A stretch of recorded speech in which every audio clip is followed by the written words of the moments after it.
pull up my presentation really quickly. Let's see.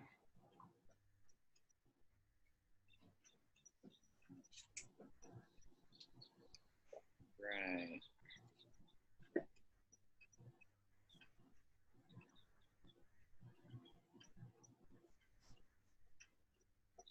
All right, guys. So let's get started. So hello, guys. My name is Miguel Leal.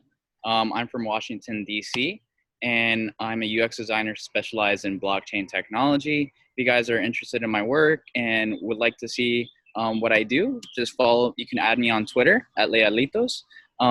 Let's get started. So I'm working on this project called Expat Journal. Expat Journal is a social platform that gives expats the opportunity to share, create, and connect with other expats within their region. So think of it as more of a Instagram combined with a LinkedIn. And this case only for expats. And sorry, pumpkin spice latte enthusiasts. You guys will post your picture somewhere else. With that being said, let's get started. So I just wanted to add a quote here, which is one of my favorite UX design quotes that I've gathered recently is ideation is the creation and formation of ideas and concepts via immersion, bottom line thinking, creative brainstorming, and strategic planning. So the ideation process is kind of in 3 steps. I'd like to say it's more of a pyramid. So the brainstorming is the fundamental building blocks of where you're going to be heading towards with your project. And then once you have a solid idea of what you're doing, you've already picked out a plan and everything, then once you get into the wireframing and the prototyping, and then once you do the testing, you go into the refinements and you pick out the issues and then you seek solutions in order to get into the other stage of the product design cycle. So with that being said, here we see, well, first step is adopt an idea. So once you brainstorm, once you let your subconscious mind and your conscious mind come together and have that imagination, that creative thinking, you adopt an idea from that. And then the hardest part of this is staying consistent with one idea and flows when creating wireframes. So it's easy to get off track from your idea because you're still in that, it's still fresh for, how can I say it, into creative thinking. And another question that I usually ask myself is it scalable? Is the idea that I'm presenting, am I able to upgrade it? Am I able to easily manipulate it? Am I able to change specific things without changing the whole aspect of the design?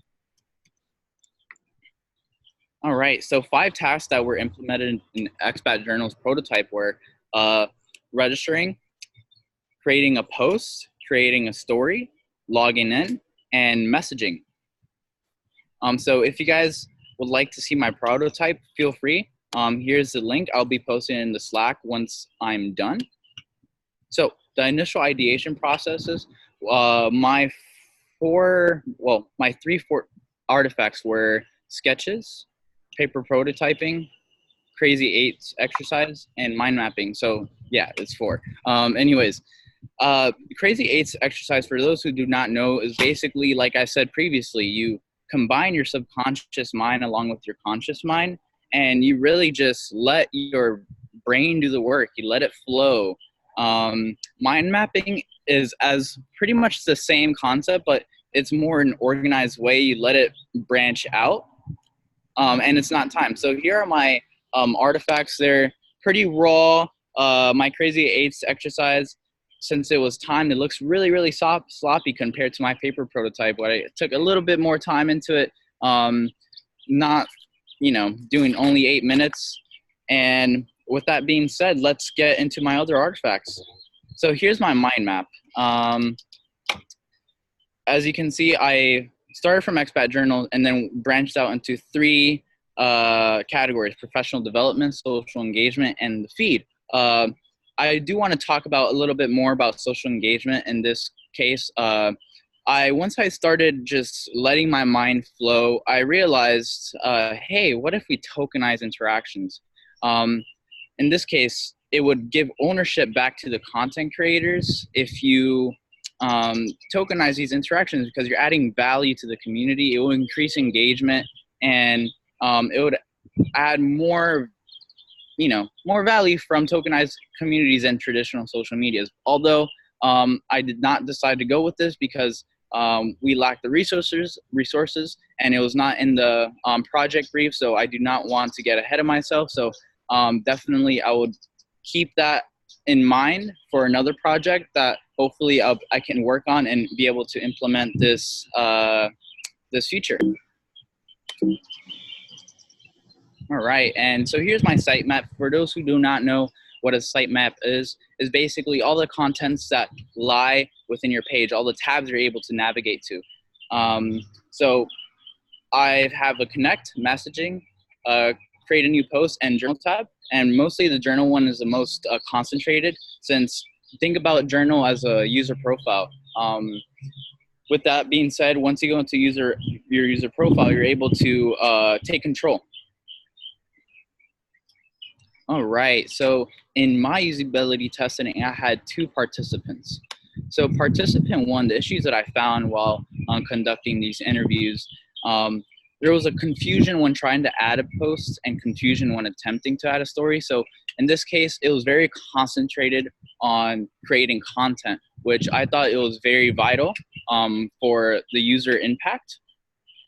And for, that should be participant number 2, I'm sorry about that. But the verification process was a bit overwhelming, and there was minor usability issues. When I talk about minor usability issues, is the fact that the prototype was not fully complete, so it led to some confusion. But it can be fixed, and that's, I'm going to be later getting into that at the end of this presentation. So what really changed here is that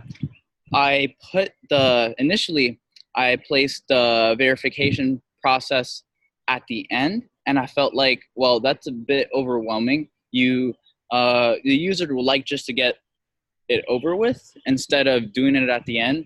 And something I did do as well was I added additional verification options. So instead of only putting your phone number, you can confirm with your email. So I would like to get a bit more interactive with this presentation, at least once. So can someone tell me what catches their attention when they first see the screen right here? Anyone? Oh, like now? Plus sign? A new post right there? New post? Okay. Anyone else? I think the bigger box in the middle for me. Bigger box in the middle? Okay, so the content. All right. Well, for the user that I interviewed, what she told me was that the new post doesn't really catch her attention. She's very used to social media like Instagram stuff. So the first thing that she's gonna, that she told me that specific part on the screen did not catch her attention at all, which was very worrisome because we do want people to create content. So what I did was I put the create post in the middle. And so it's right there. It's at thumb's reach. And another thing that I did implement was you're able to swipe left, which I got from another user, which was his idea. And so definitely I want our users to connect and create content as many ways as possible, and not just through one form. So like I said previously, I was going to get into what kind of affected my user results. So the ability to interact with text boxes was not there. So during my user interviews, I saw my participants clicking on the text boxes first, like as if they can interact with it and it will do something. Unfortunately, that kind of threw them off a bit. Questions were not elaborate enough. So what I mean by this is that I try not to lead them on, but I kind of focused way too much on that. So the questions were deemed confusing. And then, like I said, it was not a complete prototype. This comes with, there was no interactable text boxes. People were clicking on icons that weren't fully developed. So I'm taking all this into account of what can affected my user results. And first and foremost, this should have been on the first of the list. Preparedness can save time. So during my interviews, I've had a little bit of inconsistencies, like not a charged laptop, unstable Wi-Fi connection, and that really elongated the process and made it a little bit overwhelming than it should have been. So all these were taken into account on how my results were and how the data is going to be formed. So next time I'll be able to see my errors and be able to better facilitate the user's experience, not only in the testing, but during the interview. All right. Well, thank you guys. Is there any questions at all? Yeah, I know that I've, how can I say it? I know that I've touched on not too much things, but I wanted to keep this presentation not 20 minutes, but I'm right in just in the time of 6 to 8 minutes. So if you guys have any questions, please let me know. Did you get any chance to finish up a more like a mid-quality prototype or a more high fidelity? So unfortunately, I did not get the chance to do a high fidelity prototype, but as my TL agreed with me that it was more in the mid fidelity range. So, but I am looking forward to actually upgrading it, and hopefully we'll get to that later on. Definitely, because I really like that change that you did with the button and the middle. For a new post, it definitely changed a lot. And it intrigued me a little bit. I want to see the final product. Oh yeah, definitely, for sure. I'll send you guys a link once I'm done with that. Good job, Miguel. Thank you very much. I appreciate it. Good luck to you all. I would have loved to have a, kind of a presentation to build off of. Although I'm never used to going first, so there's always a first time, no pun intended. You did really well, though. It was Thank you very, very much. very easy to follow for sure. Insane presentation. I loved it, really. Thank you guys. Appreciate it. So if there's no questions, I'm just going to wrap up. Like I said, you guys can find me at Lealitos, pretty much all social platforms in existence. I try to keep it clean, no confusion there. And as well, if you guys want to get in contact with me, there's my email. But with that being said, I'm going to go off of stakeholder mode, and now I'm a Lambda student. All right, guys. So good luck, guys. Thank you very much. Thank you. I'm actually very surprised that one of your users mentioned they didn't recognize that icon at the bottom right with the plus sign. Yeah, I was surprised about that too. Although I did agree with them, since it was a little tricky spot, because on apps that I mainly use, you don't really find something there. But I wanted to change it up a little bit, but then it just backfired on me, and so I kept to go the traditional way. That's interesting, because that's exactly how Twitter does it. Yeah. Yeah, I'm looking at it right now. You can't really see it. There you go. Right there, the blue button. I see. But maybe inverting the color, if you want to keep it fixed in that corner, inverting the color would make it pop out even more. I think you're right. Yeah, definitely not having that little transparent overlay in the middle will definitely help out catch the user's attention. Do you feel that the bottom bar is now crowded, that you have messaging? What are all the other options that you have on the there's Connect, there's Journal, there's Feed, and then there's there's Messaging, Connect, Journal, and Feed. So yes, you may be right. I do find it a little bit crowded. Although I feel like if I were to minimize the logos and actually I I would say eliminate as well the text, because now I'm seeing there's a trend of just people clicking on the logos because they already know what that's for. So just people might have some sort of initial confusion. They don't know the layout too much, but once you get into it, it'll just be second nature to click on the logo you like. For example, are you guys familiar with Cash App? Yep. Who here uses I use Cash it. I use it. All right. Awesome. So there's logos right down here, and they don't have the text there. They used to, but not anymore.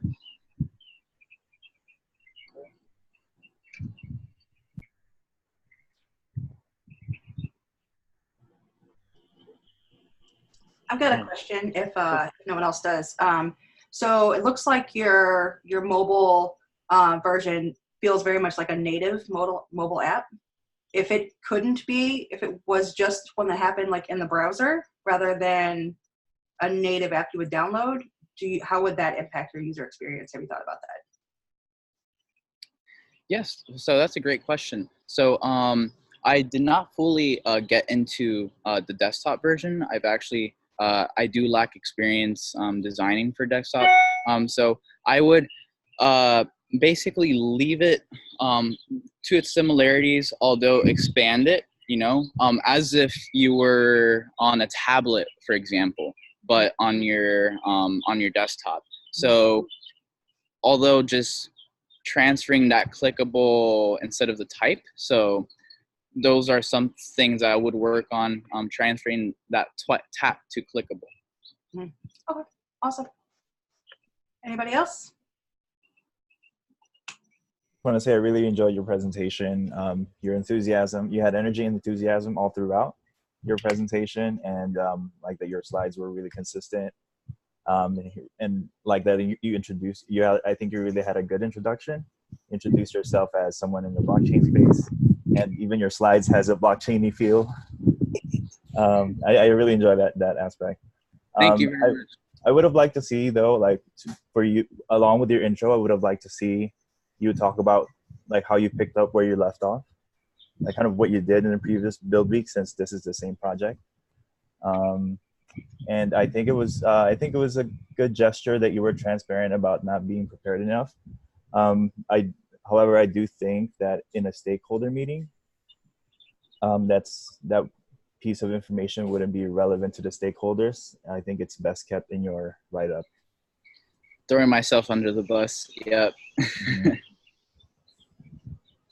Yeah. Overall, it was a great presentation. Thank you. Thanks, Gabe.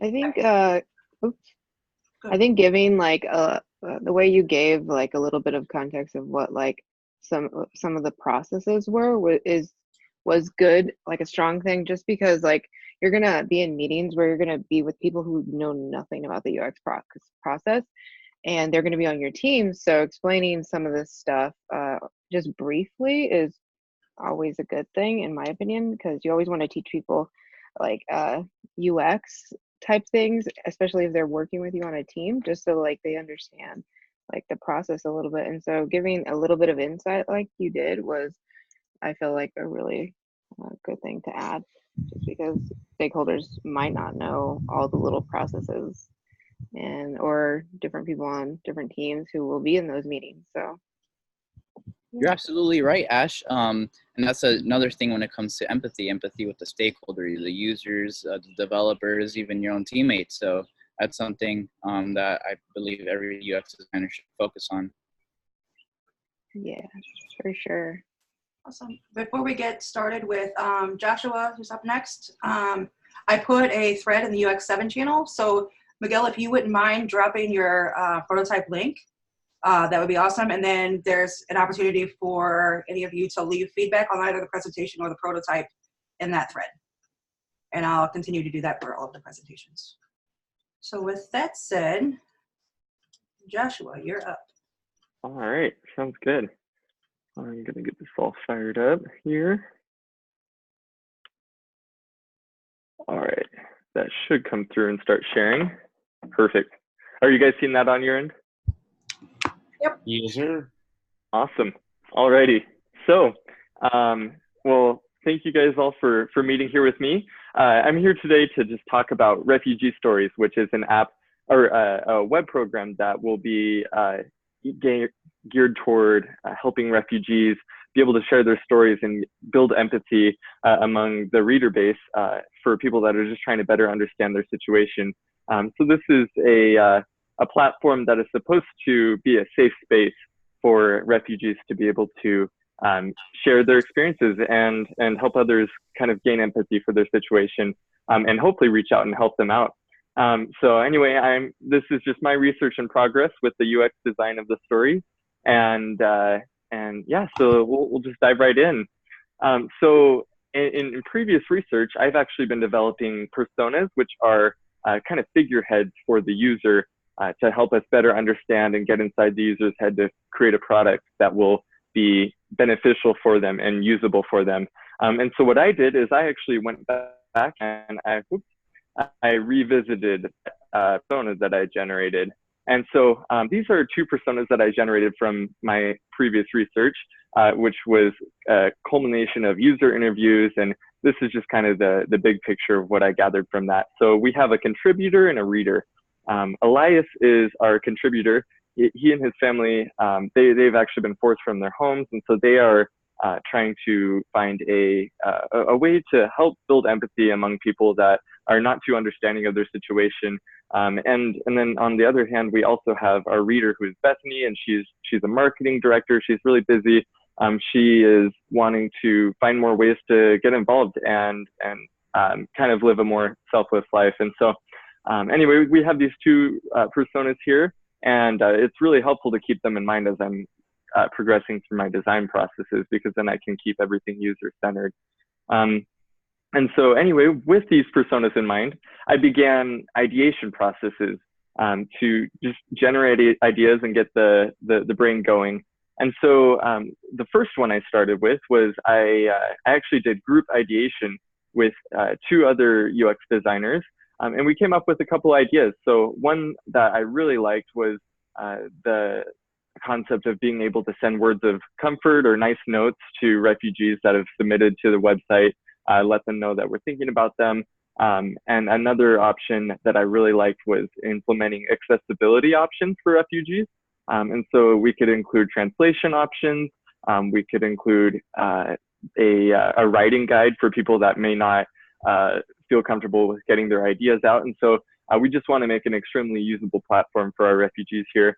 And then moving on from that, I did my Crazy 8s method, which is essentially just putting pen to paper for 8 minutes, one design for every minute. So it's very sloppy, very quick. And it's honestly just to get a mass amount of ideas out. And then if you see the yellow circles there, I actually went through and refined my favorite ideas and chose to implement those within my designs. And then the last method that I used was the mind map. And the mind map here is essentially, I took tabs of pieces of content I wanted to include within the website. And I just brainstormed ideas about things I wanted to include, features that should be in there, kind of similar to the Crazy 8s method, but a less visual method of getting ideas out. And then from all of these ideation methods, I just kind of refined my favorite ideas and the ones that I figured would be the most usable. And then that's how I moved over into my next phase, which is the information architecture development and wireframe prototyping. And so what we're doing here is we're essentially stitching together all of those ideas. And with those ideas, we're creating something that we could actually end up testing so we can figure out if it's usable or not for the users. And so with that being said, the first thing I did to determine my information architecture, the order in which everything is going to be presented, is I began an information sort survey. And so I had users basically just fill in where they think they would have, or where they would expect to find a piece of information. And so here are the results from that. So I had a home tab, a recent stories tab, submit a story, an about tab, and a connect tab. And these are where the majority of users basically said that they would expect to find this information. So that was very useful in stitching together that prototype because now I knew where users might expect to look for certain things. So anyway, I began to get going on creating this wireframe here. This is going to be the low fidelity, which means kind of the less polished version of the prototype that we can just get tested and see what the users are able to work through. And so I built out the basic structure of the website. There's text and shapes, and I stitched together links into the prototype so the user can actually click through it. And so I actually have my original prototype pulled up right here. And so I'm just going to share that here. So this is what it kind of looked like. And it's very basic. You can click through, read through recent stories. This is a featured story segment. We have our recent stories here where you can click on those.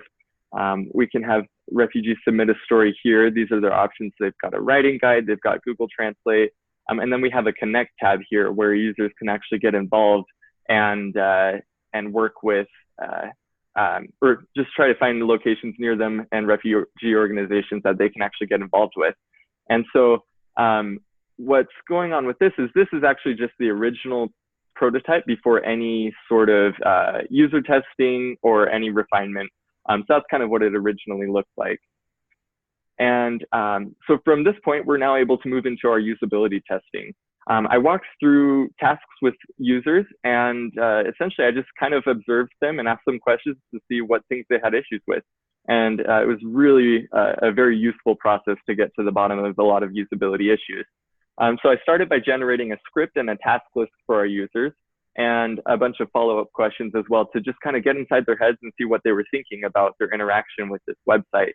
And then I ran through these tasks with the users and took notes. So this is a screenshot from one of my Zoom usability tests. And this is kind of the environment that it was done in. And we just kind of went through it. And so after going through this usability testing, this is where I was able to start pulling together some data and generating solutions for problems that I did identify. And so the first thing I did was identified a bunch of problems that were pretty common among all of the users. And I prioritized those problems. And I calculated a severity value for these problems to determine how important it was that we address them. And so I loaded these all up into a spreadsheet, and I calculated a business and a user impact on a scale from 1 to 5. And then I multiplied that impact by the frequency among users to determine just how severe this is. So now we kind of have a little bit more of a mathematical way to determine how important it is we address these problems. And so here were some of the problems we had. Our Connect title for the Connect tab, which was intended to get users involved, was very vague for a lot of the users. They didn't understand what it was for. And that was true for all 3 users. It was a little bit too low fidelity of a prototype for the users to understand what was going on exactly. The logo for the website was actually confused with another tab because it wasn't bolded. It was about a similar font size. The homepage was too similar to the recent stories because all it was just a series of 3 featured stories. The user was unsure about what to write about in the Submit tab, and the user expected the full article title to be active in the tiles where they were able to select an article. So those were some of the problems we identified. So then I went through and found a bunch of secondary, I did a secondary brainstorm session in which I identified a bunch of solutions that we could address. And I loaded these solutions into a separate spreadsheet to prioritize and calculate how important they were. And so I calculated a return on investment score, and I added together the severity scores of each problem. And then I assigned a complexity value to the solution on a scale of 1 to 5 based on how difficult it would be to implement the solution.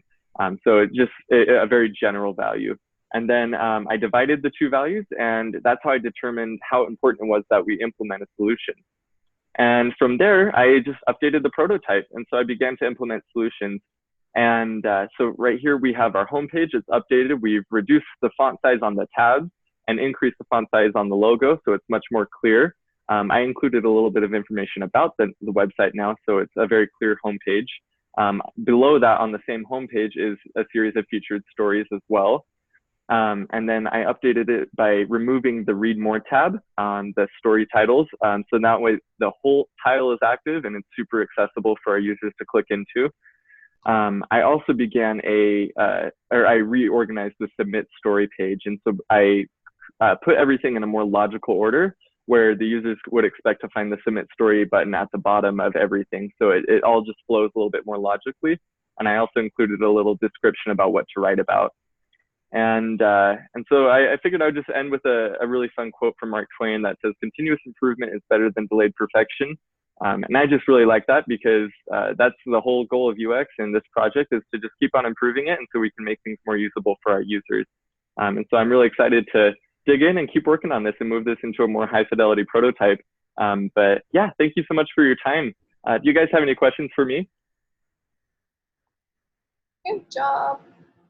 Amazing.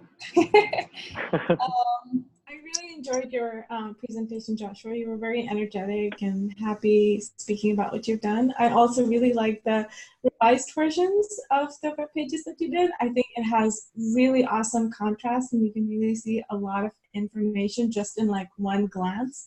You know where stuff is. So I think good job on that. Really well done. Thanks. Very thorough. Very thorough. Enjoyed it. I do feel like I had a lot of information crammed in a very short amount of time, so I was kind of flying, but. I think one thing that I have some feedback. Yeah. So you had the inactive buttons, right? Mm-hmm. Okay. So one of the feedback that I got from one of my instructors about inactive buttons is you got to kind of think about people who might be disabled using your platform, and having an inactive button could confuse them of like how they activate that button. Maybe like they just put their email in and they push or they're trying to like push submit, but they don't know what else they have to put in to make it active. Like what if they just don't understand? So having an active button, and then let's say they put their email in and push submit and it just gave an error state, then that would inform the user like, oh, I need to put that in, instead of frustrating a user who might be disabled, you know, by not being able to activate that button or not understanding how to activate that button. Would be something to just consider. For sure. Yeah, so that's my feedback for the inactive buttons. Awesome. Active. I'm curious what's creeping up again.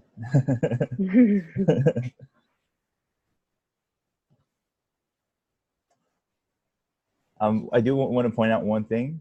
I really enjoyed, because with your presentation, I noticed the small things that you did, the smallest details that you were the ones that stood out to me. One is the color and font choice in your slides, and the font sizes that you utilized were really friendly, and I think it's really appropriate for the project.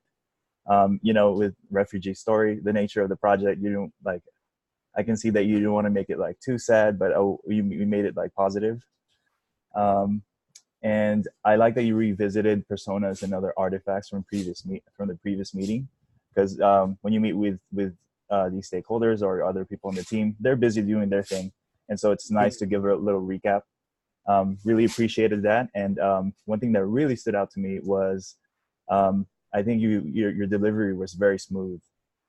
You all throughout your presentation, you told a story while explaining your process, and I think that's what sells.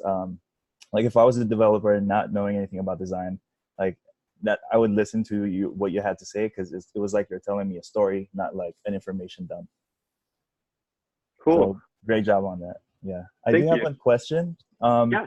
I was just curious why you chose to go with a dark mode in your wireframes. Oh yeah. So honestly, I haven't really fleshed out any of the details of the higher fidelity design yet. I honestly, it was just a little bit easier on my eyes while I was designing and staring at it for hours. So I was just like, let's just do some darker colors.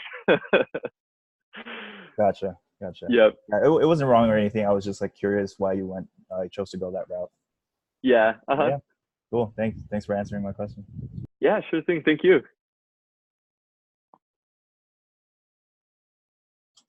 Awesome. Yeah, I want to second Gabe on that. You did a really nice job of continually telling the story, and like you didn't just explain the process, but you also explained and related every bit of the process to your particular project, and It was really, really nice and really well done. Super great presentation. Thank you. And again, I posted a thread for your presentation, for your link, for your prototype, and any feedback that anybody else wants to leave on your presentation or your prototype. Sounds good. And I'll drop that link right now for the prototype. Awesome. And then with that said, let's go ahead and start. Nora.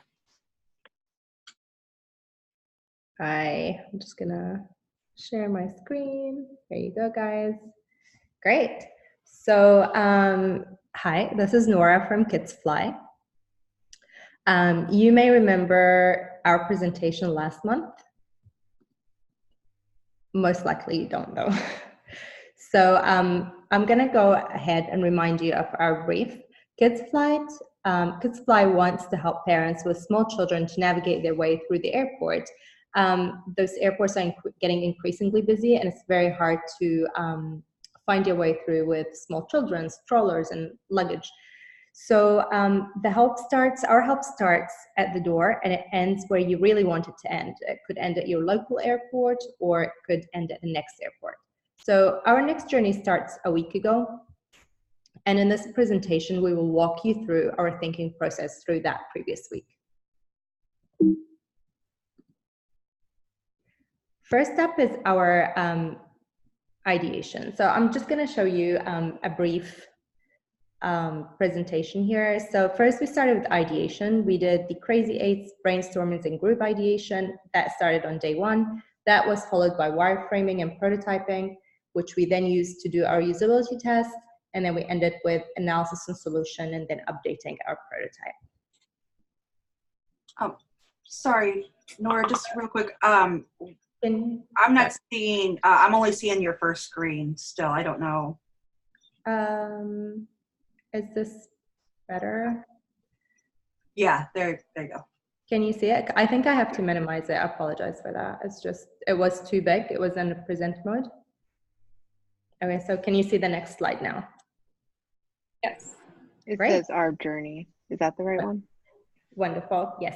So let's start with ideation. We followed the Crazy Eights method, which is 8 wireframes in 8 minutes. And we came up with 8 different ideas, and surprisingly, we liked 3 of those. So it was, the next process was trying to mash up those together, and then we ended up having one that was a hybrid of 2, and then another one that we chose to leave as a stretch goal if we need to use it later on. The next step that we did was group ideation. We came up with a few ideas. Basically, we wanted to focus on the user experience, on how to make, we wanted to answer the question, how might we make the process easier? We wanted to think of check-in and how to ask for help through the airport. So we focused on this, and then we did the individual brainstorming, during which we came up with similar ideas to group ideation, but it was a little bit more refined. Suggesting where the user can share their location, or they can DM their assistant in a timely manner. After that, we moved on to usability questions. So we had 5 different questions that we asked our users. We asked them to sign in or create an account. That was their choice. Adding a service, whether a departure or arrival, and adding a family member, or editing a number of travelers and email support. So I'm going to run you through our prototypes here. The first one was signing in and creating an account. As you can see, we have a sign in, create an account, and then an option to sign in with Google. And that is supposed to take you through until you can add another service. And then booking a service, this would be the next flow for you, for our users, and that would be departure, and then adding a service at the bottom here. The adding service, arrival service, sorry, at the bottom here will bring this up, and then you can choose your assistant, you get a confirmation, and then after that you get to that page where you can check in when you arrive at the airport. Nora, Excuse me, sorry, I don't know if you guys see it, but I don't. I only see the Our Journey page. Still, I'm on. Yeah, For me, I still see our journey in the timeline. That's the first one. That's this one here. I've moved 5 slides. Well, Uh, we haven't seen any of those, Nora. Unfortunately. okay. I'm really sorry. I really don't know what's happening here. Maybe I you think could I've been maybe having problems get with out my of- Zoom. Maybe get out of like present mode and just show us the slide, and you can just sort of click through that just sort of manually. Maybe that would help. You Yeah. could try to just Is share it your better? whole screen. You could I try did that. sharing your whole screen. Yeah, that was my first one. I had my whole screen and then I made it smaller and you guys were still not seeing it. And now I have just a regular one. Is this better? Or still not working? No, It's I think it's first really page. zoomed in. Yeah, it's zoomed in. If you drop your presentation link in this, Better? Maybe you Somewhere? could show us like this. Yeah. That, just do it that way. yeah. Is this better? Yeah, we because can see it now. Can you see it? I'm just gonna flip on different. Yeah. We can. Okay, great. So we'll stick to this. I'm sorry, it won't really look very easy to read from here, but I can go back here and then basically this is our journey. I think this is the last slide that you guys saw and I explained where we started during the week and where we ended. And then followed by talking about the crazy eights and then group ideation and then individual brainstorming. And those are the questions that we asked our users. And I'm gonna walk you through our wireframes and prototype. Okay, so these are my wireframes. I'm gonna start on the first one since no one managed to see it. It's the signing in and creating an account. People had 3 choices, sign in, create an account, and sign in and create an account with Google as well. And then we moved on to booking a service. Sorry, Nora. We're still at our journey. Okay, sure. I'm gonna link. Okay. This is not going well. Okay, we need to fix this. Try. If you link the presentation, share the screen again. link the presentation. Drop it off, drop it in Slack. There you go. One of us can share our screen and click through it for you if you'd like. That'd be great. I've just shared it on UX7. Yeah, so if you can just stop your share. Gabe, do you want to pull up her presentation? Yeah, one sec. Let me do that right now.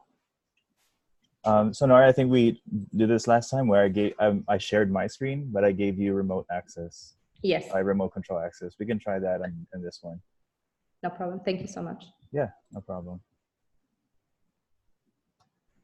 I think I might have to uninstall Zoom and put it back again. It's just not working for me. Okay, can everybody see my screen? Yes, sir. All right, and should I hit present mode? Would that be better for you, Nora? Yeah, okay. Whatever you guys can see better. Okay, and then I'm gonna give you remote control access now. It says loading. Okay, there we go. Try going through the pages to see if it works. Yeah, I did. It's not working. We see it one movement. Yep, we see that movement. Yeah, we see it. Yeah. Great. There's a delay when you click on things. Okay, sure, no problem. Thank you. Mm-hmm. Okay, so I'm going to skip a few slides since I don't want to repeat myself. I think you guys have heard it twice already now. So here we go. I'm just going to show you quickly how people can sign in here. Sign in, it toggles between creating an account, sign in, and then signing in with Google. And then this is the page that I wanted to show you next.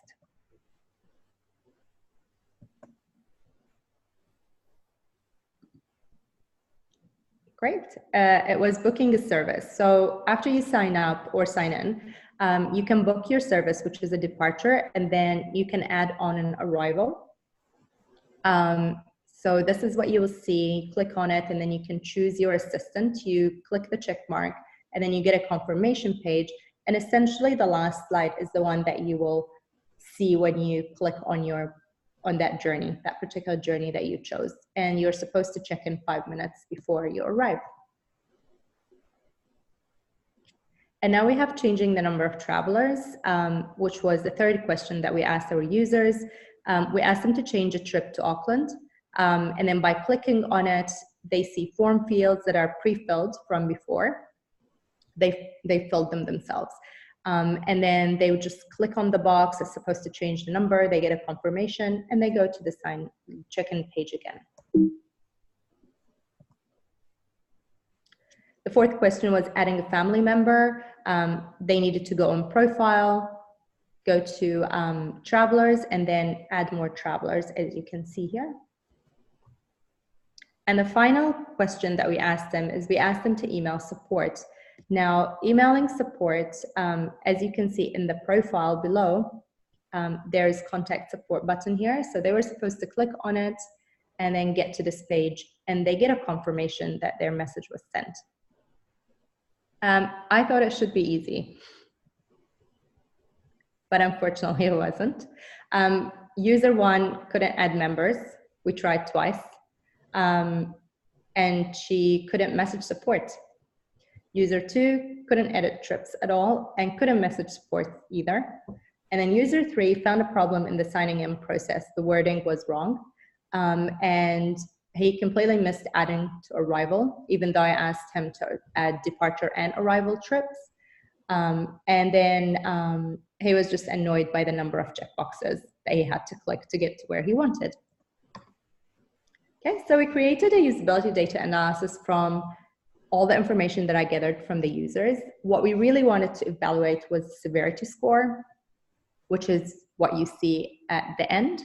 And our severity score basically tells us which problems are the worst and which ones we need to solve. Now, following from this, I think we'll have a problem. Oh, I think because the sharing is not really ideal. So I'm just going to talk you through this one here. What we really wanted to go is we pulled all our severity scores, and then we tried to generate 5 problems, five solutions per problem. And we gave those an ROI score, which is the return of investment. And we decided to tackle those. The solutions with the highest return of investment are the ones where we're going to try and fix. So I'm going to take you a few slides back and show you what we decided to fix. Great, so on the first page, you might see that there is a sign, it says sign in, you're on the sign in page, but it also says sign up with Google, which contradicts the purpose. So you're either signing in or you're signing up, and then users got really confused here. So what we did is we removed this into signing in, and that seemed to help. And then we went on to booking a service, and we removed all the check marks that bothered our users. And then we also made this, the arrival service, we made it into empty form fields so people can see what they're writing.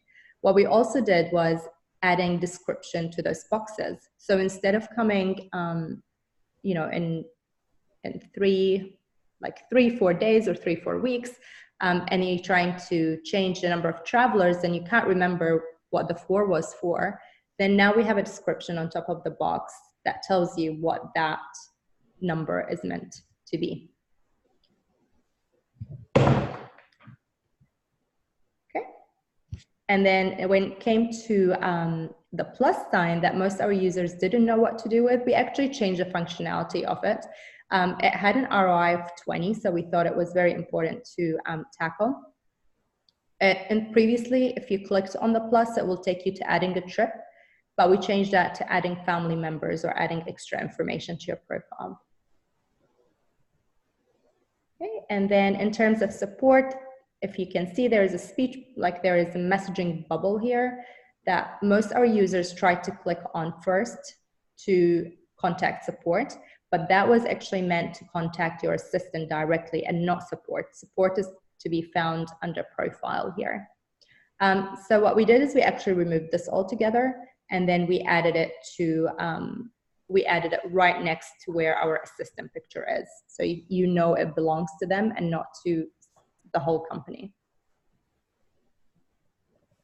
Great, so we're just going to,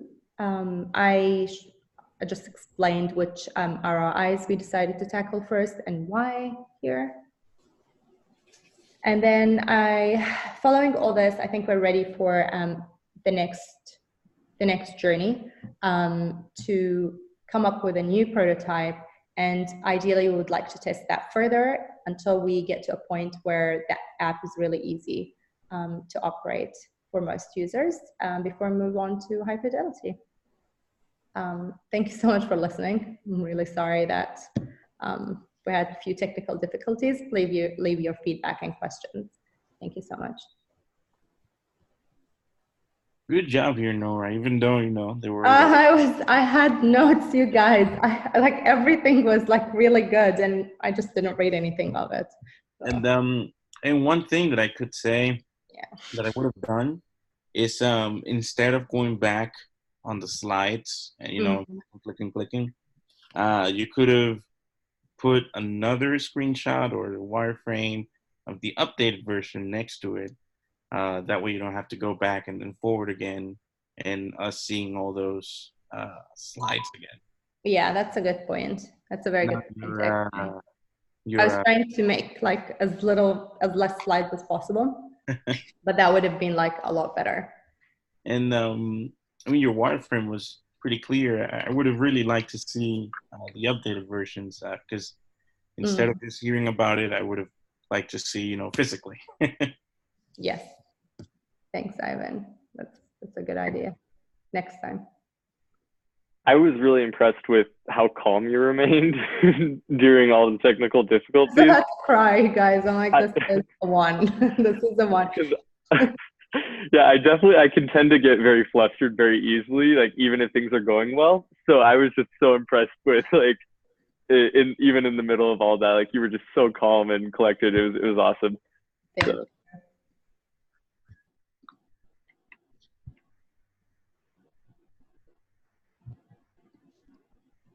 Can I put my prototype? Great. Any more feedback? Yeah, just piggybacking off of what Joshua said, like you didn't lose your like you picked up, you picked it up like you came back really strong, like after like experiencing some technical difficulties. It's like you didn't lose your train of thought throughout the process. That would have happened to me for sure. But I thought it was really impressive how you knew where to go next, what to talk about next, even though there were some difficulties along the way. Those were horrific difficulties. No one could read my slide, and I wish you guys mentioned it earlier. I was just talking to myself there, thinking I'm doing a really good job here. Part where you were just saying what it was written, so I just thought it was part of the presentation. But then you were like, so this is where you sign in and huh? I also like the plot twist. Thank you. Yeah, how you said, oh, this is supposed to work like this, and then but that's what I thought, and then you explained what the user thought. I thought that was really insightful. That's one thing if I were to come out of the meeting, that's one thing I would remember. Thank you. Okay, I'm trying to put my prototype. Absolutely, I agree. You did a really fantastic job staying calm, regardless of all of the Zoom craziness. So really super props for that. It was well done. And in general, really great job. I also really liked where you explained this should have been easy, or I thought it should have been easy, and then you were. It was a really nice touch. Yeah, they all work in tech, so if they don't get it, I mean, I don't know who's gonna get it. So yeah. All right. Working. Thank you. Navia, you're up. All right. Just give me a second to sort of set up. Okay. So I don't have slides or anything. So I'm just going to be just talking and explaining to you what I've been doing. So hi, everybody. Before I begin, I just want to do a really quick little recap of what this app of what this app is and what some of the research behind it. So it's a web app that's going to make planning for a vacation a breeze, especially if there's a lot of people involved. It gives the users access to a shared cloud-based collaborative area where everybody can brainstorm. The research that I did involved pretty much learning about their behavior and then figuring out a solution around it to enhance that experience.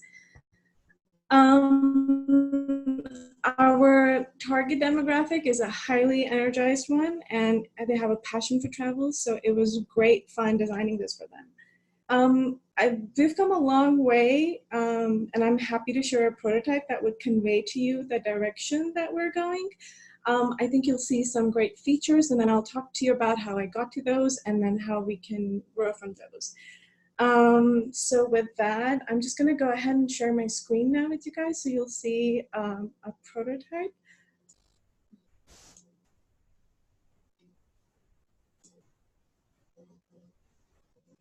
Okay, let me know if you see my screen, okay? Yes, ma'am. Okay, so this is the landing page. So it's not very fussy, it's just very simple. It conveys some information about, it's a web app, I'm sure you guys can tell that. So it just has some features that are highlighted. So it's cloud-based, it's gonna be able to, you're gonna be able to collaborate, and there's a little video right here where you can see some of the features. You can either sign up or sign in. Just for this, we're gonna go ahead and sign in now. So what you see, what you land on is your homepage. I deliberately kept it very clean and chose, even though it's a prototype, I decided to use a little bit of blue just to promote like a healthy, sort of calm, serene mind state. That's why it's super clean. What you initially see are these little thumbtacks. Those are places where you've been, and when you click on them, you can see like a little scrapbook stuff that you did. So it just keeps you, you know, it's just something that you can build your friends and family. The idea behind why I placed this here is two purposes. Well, first was just that it's interactive too. I find that most travelers, they find inspiration to travel through either they saw a lovely photo or somebody spoke about it or something. This can actually, if you spin it, it spins and then just lands on a random space, a random city, and then you can find some information. You can see some of your friends that have been there, and then you can decide either to go there or try out another place. So it's meant to inspire you as well. So let's go ahead, and I just want to show you some of the other features that you see here. I decided to include the search bar here because a few of our users tended to click when they wanted to start planning for a vacation. They tended to click like on the area, like on the globe, you know? So, and having the ability, because this app is just collaborative, it's not gonna be, people still need to do a lot of research. So it's nice to have this feature here. So when you click on it, it just opens up and takes you to Google.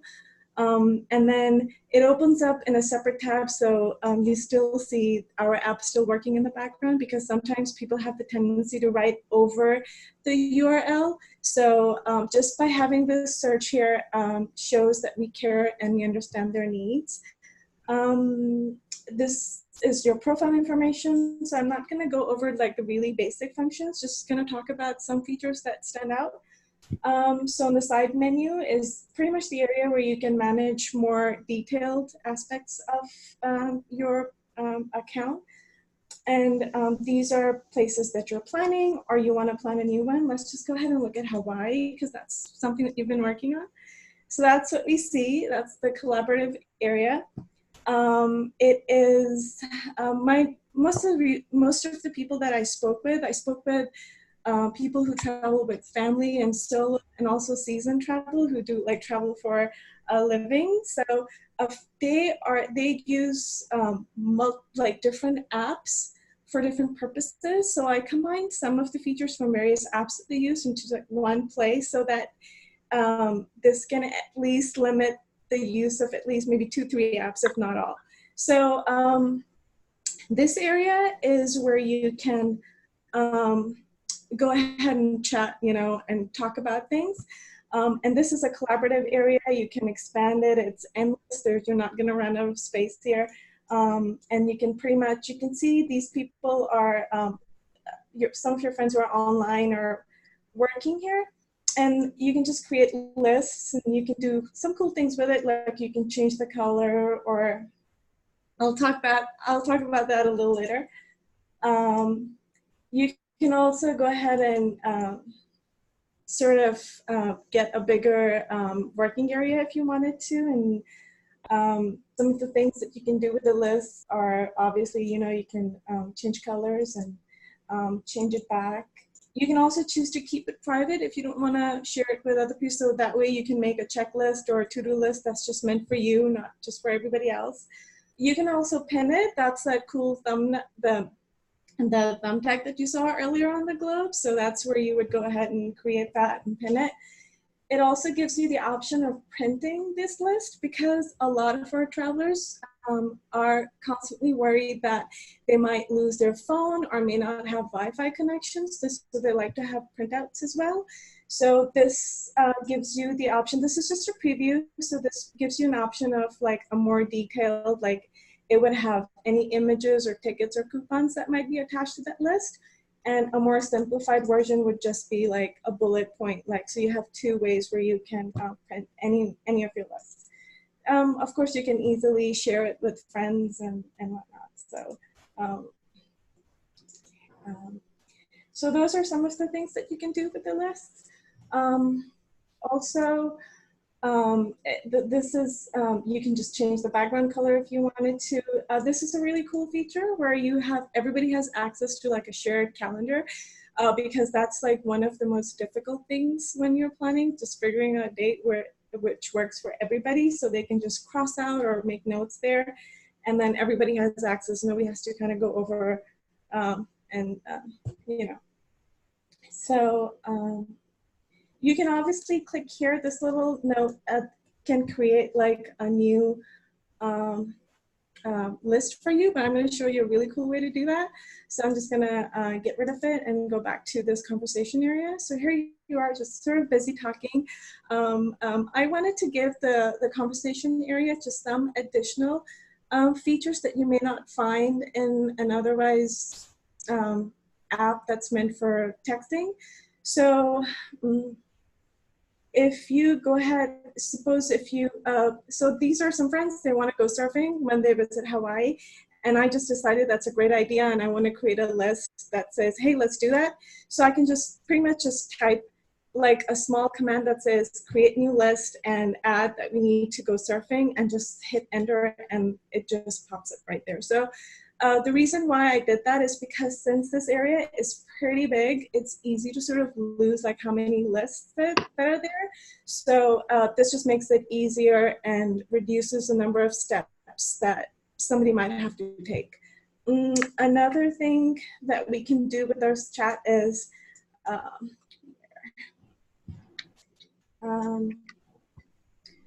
so let's just go back to, yes, I'm not so sure how, it's not working somehow, but if you were to click like somebody's text, you could flag it and view it later. The reason behind this is because everybody's joking around, and sort of, you just lose track of what's been talked about. So when you flag something that's important, you don't have to scroll all the way back up. You can just go to that information. We have a little help guide that pops up anytime you need help. And that's pretty much it. I do also want to talk about how we can grow from this. There's some points of some areas of improvement that I see. I think the shared calendar definitely has more potential. It should just not be a place where people are just crossing off dates. I think it would be great if you could somehow link maybe a list to a particular date. That would be very handy if people are planning like a really large like a really long vacation with multiple days and multiple weeks. So, and also it should offer some time management. So if you're entering events that you want to go, it can show you where you overlap. So that's something that I'm hoping to build on as we move forward. Similarly, I think the collaboration area should also have some nesting or grouping sort of features. I think those could be really useful to our users. And most importantly, currently, the focus of our app is just about the planning phase. We're not really competing with single focus, so it's not going to replace Lyft or Uber or something, but it would be really awesome to have quick links. Like I see potential for this toolbar area, so you can create like links to websites that you visit, so you can just sort of derive information from there and add it to your calendar.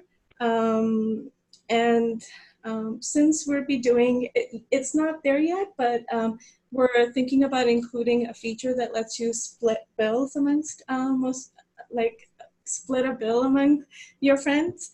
If we're going to do that, I think we should at least have an opportunity for somebody to calculate tips based on what area they're at, and maybe a really simple currency rate, like exchange rate, something like that, would be kind of cool to have, because we also want to focus on how to keep the user engaged past the planning stage. So just including little tools and maybe some downloadable walking tours could be useful, and then they'd be just to sort of keep them using our app. I'd be happy to share any sketches or earlier versions of the prototype if you want me to. But for now, this is what I have. And if you guys have any questions, now would be a good time to ask me.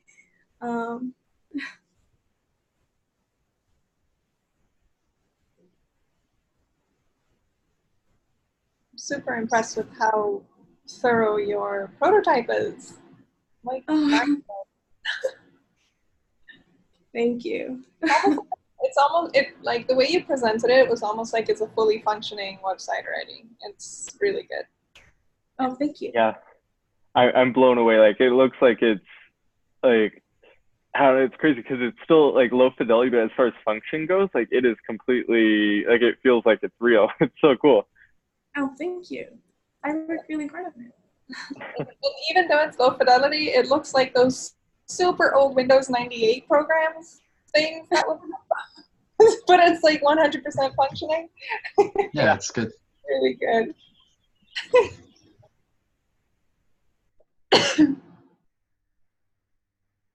It just reminded me of the little paperclip guy. Yes, that's what he is. That is exactly what he is. 100%. That paperclip guy was so annoying though. Yeah. So, I also had like a little, I forgot to talk about it, but if you log out and if you sign in as a new user, so suppose you sign in, then you will see some sort of little help, sort of things to help you sort of navigate a little bit. And if you were to just go on and click on a new vacation, then you see a collaborative area where some of the lists are already populated for you, just so that you have some place to start and not, save some time on that too. So, yeah. That's awesome.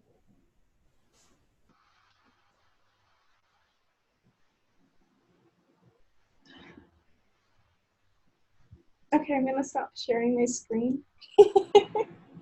That's great. I'm just super impressed by how much work you really put into that. Good job. Really good job. Yeah, you have a really thoroughly developed prototype, which I think is awesome. One thing that I wanted to maybe ask you is, it seems like there are a lot of features in your app that are probably outside the scope of the MVP.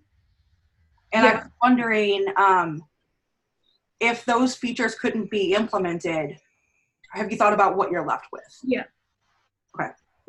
Because when it Excuse gets me, back, have I thought about what? if you thought about what's left, I'm so sorry, repeat. I was wondering. Yes, I included those features, the more advanced features, just to sort of showcase that we do have area for growth. It's not necessarily, obviously it's not within the scope of this project to implement them, just to see that they can grow and it can evolve into something that people would want to continue. So I thought it was necessary to talk about those. Even if we did not do that, I think it's just a really cool app to use, just because I think it's just fun and easy. It's not super complicated. I did not include a very, it's like very icon dependent, but there's not many of them. So there's just a really quick learning curve. And then I think people would love to use this. Yeah. Awesome. Because it's not very complicated, I think we can have, we can reach a larger demographic, different age ranges and such. So, Nice. One thing I would mention, just like this is generalized, that you guys will be working with junior devs. So they basically only know how to do basic stuff, not anything complex. Yeah. Just like not just your project, like across the board, we just gotta keep remembering that. Just because it's like the first project where you get to work as a group, so you got to work hand in hand with these people, and they're at an early stage in their learning. So, so always keep in mind, like everybody, like this next coming build week, next unit. So in about 4 weeks, you guys will be working with junior devs. So when you get into these build weeks, you could send them or present to them. You're going to be presenting to them just so that they understand what they're building and whatnot. And then there's going to be moments where they're going to be like, I can't do that at all. And so it's your job as the designer to come up with something that they can. And you only have a week. So just keep in mind, everyone across the board, just like you're going to be working with junior devs, and they're not going to necessarily know how to do everything. Like a search bar, for instance, is like out of the question with like junior devs, like kind of thing. Like that's what they told me. They're like, no. About that, I wasn't so sure. So in my the solutions thing, I wasn't so sure of how hard it is, but definitely feedback from developers. This is just going to be combined work. This is just my concept. The super heavy features that I was talking about, I don't expect them to implement those at all. Even if the space that how it's moving and expanding is too much, I think we can just simply work on a simple document that's shared amongst many people. So I have scaled down versions. I have a very scaled down version. This was more like a medium version. So yeah, I think we should be able to work quite happily together. Plus I'm not too, I'm flexible. So definitely learn to be flexible, everyone, just like, because you're going to get into situations where people are going to be like, sorry, you can't do that. And you have a deadline, and it's your job to come up with something because you have to deliver something. Right. Sure. And so just keep in mind, like, you're not only building for users, but you're working with a team of devs too. And so making it super complicated, or not complicated, but like, really out of their resources, I guess you could say, because developing something simple as search bar, like Gabe could probably tell you, like it could be a pretty complex thing, or adding some small feature like being able to upload your photo is like a stretch for them, like a very big stretch, being able to upload a photo. So like simple things you might not think are hard, they can take a long time, and you guys only have a short amount of time. So like that's the only thing that I would think about, like in general for everyone's project. Like is go over your projects and be like, is there unnecessary things that aren't critical, I guess? And am I staying with the MVP? Is my user mindset there? Or like my user first mindset, is it there? Like, you know what I mean? So you got to like kind of Yeah. juggle all of that, like everyone in general. That's like just Sure. Yeah, I understand that. Yeah, for me, yeah, and if you guys have any, like, if you guys are ever curious if what you're designing takes a lot of time to develop, feel free to ask me, because I can give you some insight on how long Yeah, something because might take.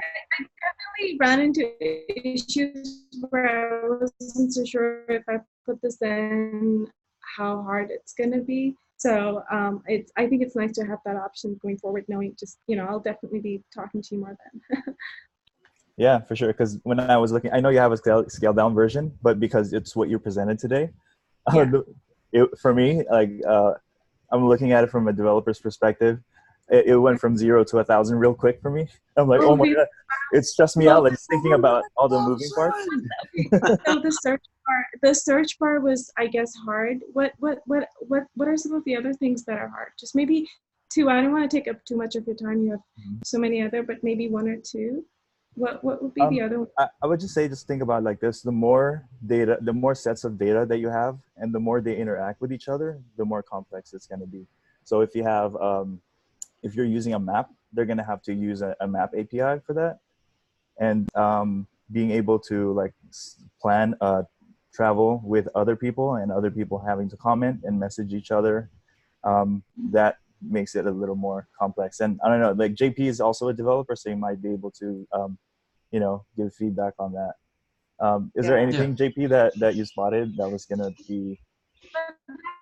That's MEP did. It has to be a collaborative space. I mean, that's in the project brief. So, anyways, thank you for your feedback. I can definitely scale it down. No, yeah. Oh, I can't hear you. All right, so yeah, there's a thread now for Nabia's prototype and presentation feedback. So with that, we're gonna move on to Serena.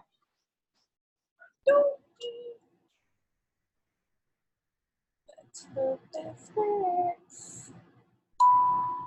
Let's put this here. So if I present with audience Q&A, can I see my notes? How does that work?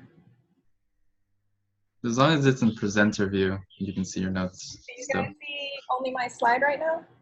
Make sure you share the page or the browser with the slides. You should be fine. all we see is your speaker notes. Yeah. I don't know how to do that. You could just share your whole. Oh, there you go.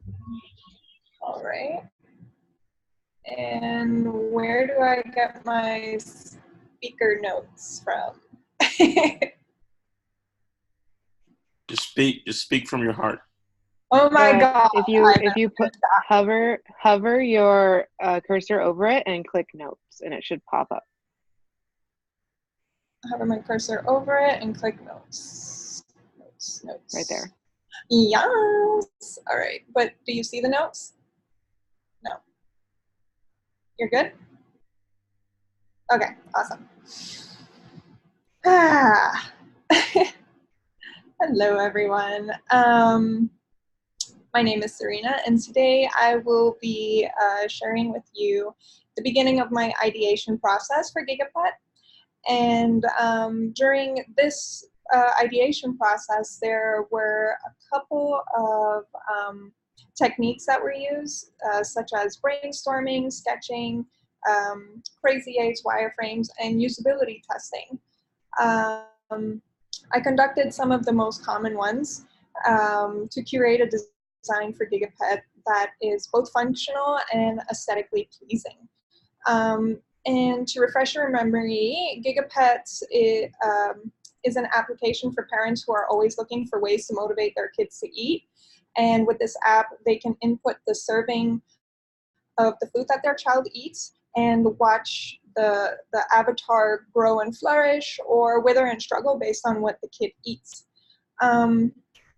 Also for this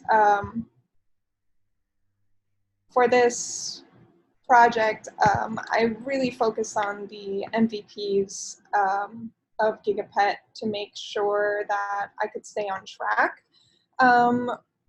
Because as a designer, I can just go crazy with all my ideas. And starting with ideas, I did a brainstorming. And in this brainstorming, it helped me get some of the features and ideas out that I wanted Gigapet to have. And once I laid them all out, I was able to really identify the most important ones and then the nice to have features. And so I focused on the most important ones that would make Gigapet super functional. And then the nice to have features, they will be revisited later down the line when I can actually develop them a little bit further. Some other methods that I have used were sketches, Crazy Eights, and prototypes. So here are a couple of examples of my Crazy Eights on the left, which show several options to for the home page of Gigapet. I was having a pretty hard time breaking through this mental block of how much information I need to show and what is the important information for Gigapet to show. So really going through the MVP and the Crazy Eights process helped me get past that. And I was also encouraged to do it for the rest of the user flows that I wanted to create for Gigapet by sketching them out first and laying out all the icons and basically the information structure that I wanted to present to the user to use. I did a click-through paper prototype for the sign-up feature or the sign-up flow because I wanted to test out an interesting way for people to log in, which was to do a PIN versus a password. And later down the line, I've got some feedback regarding that, and it's very interesting to see how people would prefer a PIN versus a password in some cases. So once I was able to sketch out and really hone in on the features that I wanted to focus for Gigapet, I created like a little information architecture map, which shows the two main tabs for Gigapet. You have your home page and your menu, and these two house most of the information for Gigapet. And like I mentioned before, I personally had a hard time sorting out what I wanted to display for Gigapet and how I wanted it to function. So two things I did to overcome that was focusing on the MVP, and I conducted a group card sorting test. And these are some of the results of the group card sorting test. And they're just very different, both of them. So what I realized was maybe I should give these testers the ability to add their own cards, remove cards, but always stick with just having a home page and a menu. And where does all of this information fall? What makes sense to them? Ultimately, I went with a really refined version. Once the testers were aware of what Gigapet was, once they were aware of what the MVPs were, and what my mission was as a designer, we then very much narrowed it down to this bottom right example of what the information architecture would look like. From there, I had a much easier time thinking about wireframes and how I'm going to organize the flow for the users. And I made sure to concentrate on the signing up, the onboarding process, as well as adding a new food group entry, which is a theme here, which is focusing on the MVP. As you can see, I have the onboarding process later in the prototype. You can play with that. Really outlines how to use GigaPet and kind of guide users in a way that would make it easier for them to use. Not that if they opted out for doing the onboarding process that they wouldn't be able to figure it out, but it's always very helpful. Then I conducted my actual user testing, and I got some interesting feedback for that. The most feedback that I got back was how low fidelity it was. Like, it wasn't interactive enough. Certain things were not clickable enough, and I think that in regarding to the signing up process, the users wanted to feel a sense of security with their account and throughout the whole process. So security actually is a loaded word that I'm using right now. It is both in terms of like, oh, your password and your PIN and you're safe from people being able to access your account, versus security in the sense that, all right, and now you're at this point in the process, and now your input has been saved. Your if you've entered an entry, that has been saved. So that kind of security that it gives the user was also really strong feedback that I received.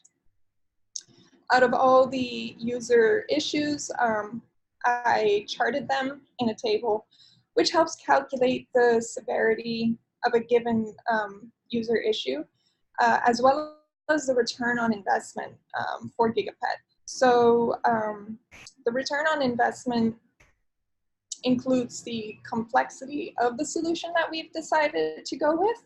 And then they're all like scored based on the top chart is scored based on the severity of the issue, and then the bottom chart is scored on the return on investment. So one of the biggest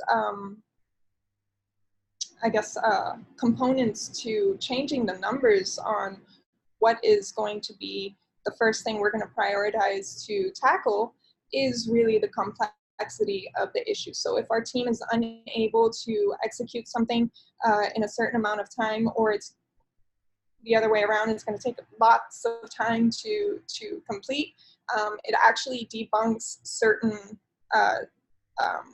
user issues that had a high severity number. And all in all, basically, I took the top 3 to focus on and make adjustments to. So some of the adjustments that I made was to give instruction throughout certain parts of GigaPet. So in this case, if someone did not go through the onboarding process, there might be a point that it's very difficult to identify what exactly we need to do to activate another part of GigaPet. And so having a permanent instruction at the bottom would deem very helpful for them. Another thing that was expressed to me was to have the option between a PIN and a password. So I ultimately put in that option if someone preferred to have a password versus a PIN.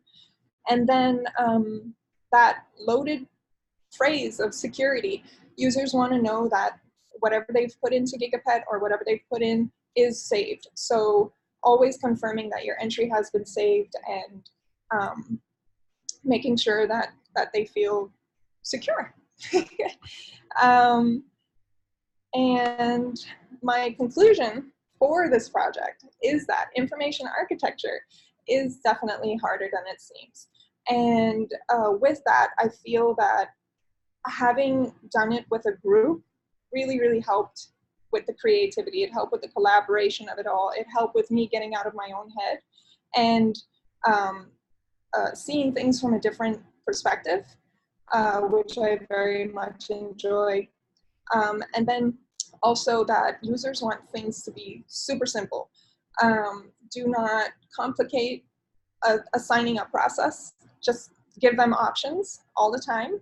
And that's my other point, is users always want to be aware of what their options are. They want to be able to opt out of doing an onboarding process. They want to be able to opt out of having a PIN code. So giving them options is very important. And then users want to know that they are using a secure product. So whether it's passwords, PIN codes, or some kind of indication of their process throughout using the product, they always want to feel secure. So that basically wraps up my experience and my presentation to you of the discovery or ideation phase of Gigapet. And I've done a little bit of tried attempting the high fidelity stretch. And these are some of the color palettes that I was looking for Gigapet.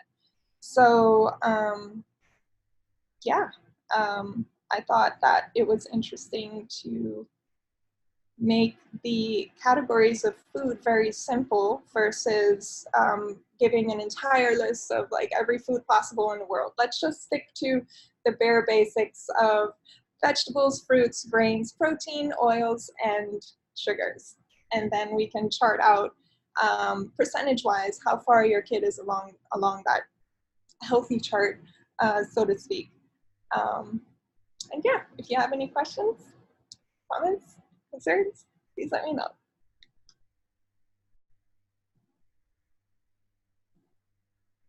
Where did you get your color palette?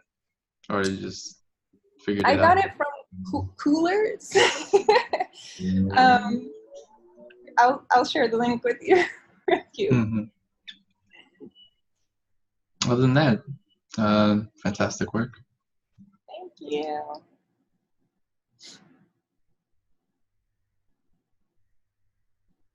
I love how you've catered this. I can tell that you just have the user in mind a lot, because even the presentation, it feels like it's geared toward the user base. And so I feel like it gets the stakeholders, if we were the stakeholders, and like everyone in the mindset of like building something that applies to the users. So I thought that was pretty cool how you just kind of have a consistent theme, and I can tell that you're just like fully invested in like the entire process with the user in mind. So that's pretty cool. Thank you.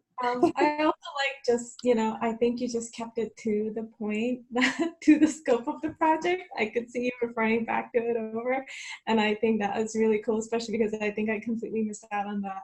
So it's nice to see you talk about that. So I've actually learned a lot from you today. Oh. Yeah. Yeah, it was tough, I must say. No, I think you did a really nice condensed version of it too. I think you explained your thought process, even though I know when you're thinking about an idea, it can be very complicated, but it's very simple, easy to understand sort of way. I think that was really good. I really loved your presentation. Yeah. I was actually really nervous about that because I realized that everybody else was doing it. I took major pointers from you. But I noticed everyone was presenting as if they were presenting to stakeholders. But this whole time, my presentation was like, I'm presenting to my design team. Yeah. Not stakeholders. So I guess that's why it was kind of really. It was great. It was really good. Good job. And I love your color palette, by the way. It's really thank you. Yeah, definitely keep the colors. I would love to use that product. It's really nice. Well done. Remember, Nora, you gave me the idea of the food pyramid. And that was like the ultimate simplification of just being able to import it, because the point of Gigapet is, yes, you want your kid to eat healthy and you want to be able to track it, but it's not like a food journal where it's like nutrition and like macros and whatever may have you. It's just super simple, and the kid can then ultimately see their avatar happy or not happy if it eats too many cupcakes. Yeah, I remember that. That's great. I'm glad it was useful. Thank you. One thing that I see from a design perspective, see the bottom little like bar where it has home and all that stuff right there? I would definitely pull that little teal thing up a little bit just so that there's a little bit of space just because it looks really crammed down there. Okay. So I would definitely consider moving that. And yeah. Oh, and I would put the name of your thing at the top, like Gigapet, consistently across the board. Yeah, so like on every thing. And if it's not your name, you can put an icon that's like a logo for your, your brand, and just have it at the top in the corner or in the middle. Okay. So I would think about that too. Okay. Cool. Thank you. Anybody else? I'll stop sharing in like 2 seconds. I have just one other thing. So similar feedback that I gave earlier, but so that the bottom tab bar is indicative of that being like a native app, and not one that would one that would occur in browser. So you should start to think about how your design would change and how the user would be impacted if that were an in-browser experience rather than a native app. Yeah, probably at that point it would be moved up to the top, right? Like to like top tabs or something. Yeah. You just like, because almost certainly it will be in-browser app that you're building. Yeah, it won't be a native one. So just think about that when you're designing. Okay. Can you, I mean, yeah, go ahead. So you see where it says David, or so it's the slide with like the icons of the food stuff. Is there like, did they click on something to get to that point? Where did they click to get there? So this is an entry with nothing in it. There's 0% happening here. And then this is where they started clicking, and so they push the plus sign over there. They on click the other side. Yeah. So they Okay. want to add a food entry here, and then it flows into basically his diary, where he can then, or you can click whatever food group he had and then decide whether it's a small, medium, or large portion. Okay. What I would do is consider CRUD again within your thing. If nobody knows what CRUD is, it's create, read, update, and delete. And so we always want to think about that with our designs. So let's say you clicked the plus sign and they go to the other page. Is there a way to cancel or go back? Yeah. And if not, or where? Okay, where? Yeah. Are you guys still seeing? No, you're not. Let me. High fidelity. It has a color palette. No, hold on, just a sec. Let me get to. But like the purpose, just in case nobody's familiar with that term. So like, let's say you put up some modal pops up and it's like a little window, the overlay with the window that pops up. That's called a modal. If no one knows that, that's what it's called. So let's say a modal pops up and there's no way to exit out of that. There's no like little X at the corner. There's no cancel button. There's only a fill it out or push submit. If you don't have a way for the person to like go back or cancel because maybe they accidentally clicked it, you could frustrate the user and then end their life cycle of using your product sooner rather than later. So we always want to think about like, is there a way for the user to go back or delete something, and is there a way for them to edit, all that kind of stuff. So just not just you, but like in general, like if no one knew that, like that's a good thing to always think about too while you're designing. Okay. So I just wanted to kind of run through it really quickly because I was afraid of this, like keeping it really to the bare minimums of what the MVP was. Okay, so for some reason this is taking forever to load, but clarifying what an onboarding process may be. So we have all of this stuff. Do you want information about what it is you're going to sign up for? Are you going to be the primary account holder? Do you want a PIN or a password? Great, you're signed in. Yeah, we'll do that. Okay, cool. We got David in there. Okay. No, we don't want another one. Yes, we want that. So just like an instructional onboarding, we want to add food. We can click on, he's having carrots, he's a small carrot. Cool, awesome. Now we want to edit it. So We can click on the vegetables. You sure you want to edit? So this is constantly with the security part. Are you sure you want to do this? So yeah, we do want to do this. And then you select the portion. So remember how the colors previously showed you each entry? You can select each entry that starts to fill up. And you can say, I want to change my portion to a medium size. Or if you want to delete the entry, you can delete the entry altogether. And then confirmation your thing has been saved. So yeah, that's basically how it's going. For sure. All right, cool. Yeah, I just wanted to make sure I mentioned it. You guys will be learning about that next unit, but yeah. That's good though. That's great. Awesome. Let's move on just so we can move on. Next up is JP. Okay. All right. I'll be sharing my screen. Let's see. Okay, right here. Can you guys see my screen? Yes, sir. Okay, perfect.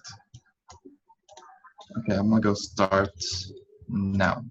So my project is called Art Portfolio, and in short, it's called ARP. So pretty much ARP is a site or website that caters to art professionals wanting to upload their professional work for, for potential employers in mind.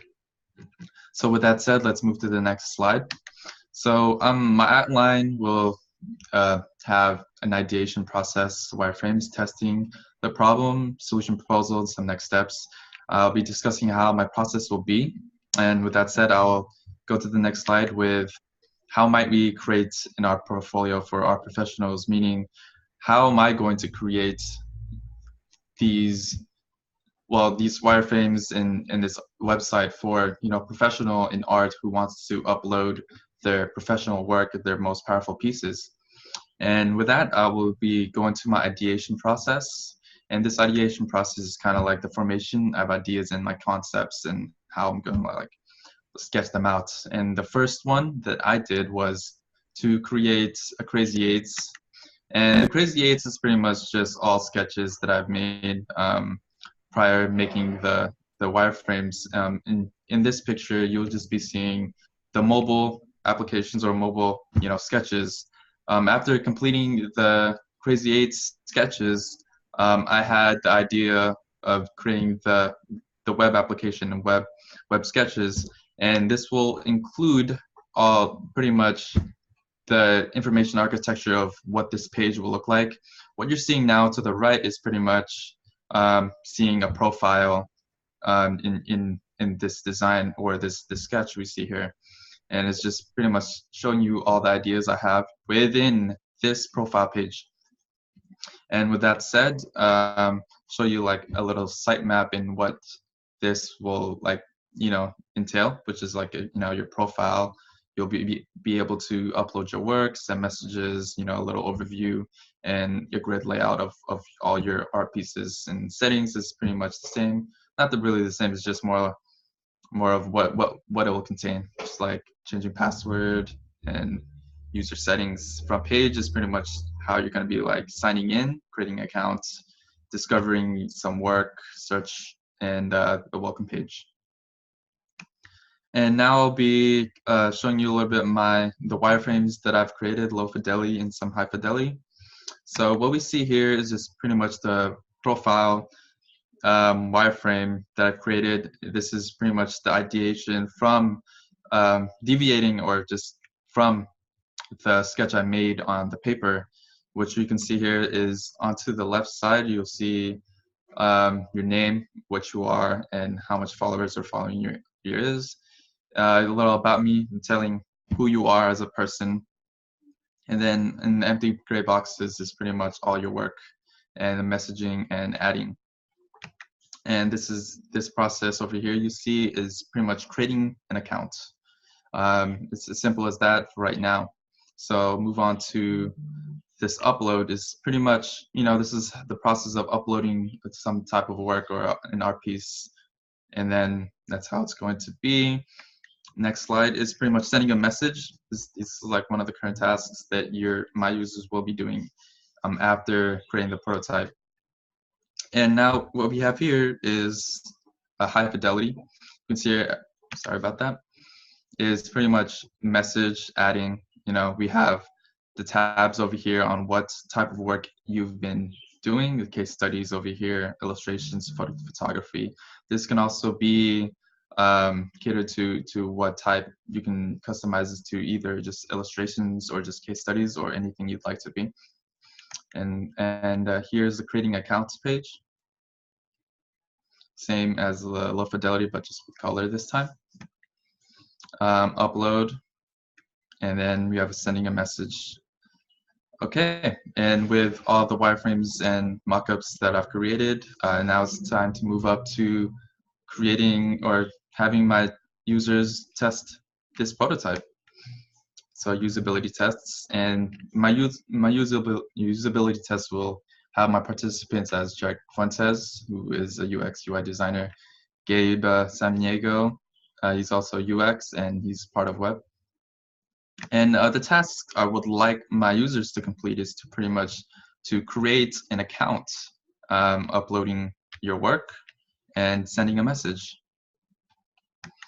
And now I'll be showing you some of the problems and the results I've accrued. It's the results was, users was expecting the modal to be placed in the middle. This means in creating accounts, seeing how the modal card was placed to the right, the user's first initial reaction will probably be to look into the middle. And this is the reason why Jarek was pointed that out, is you want to be able to have this in the middle as a call to action. And then next result is plus button was hard to understand.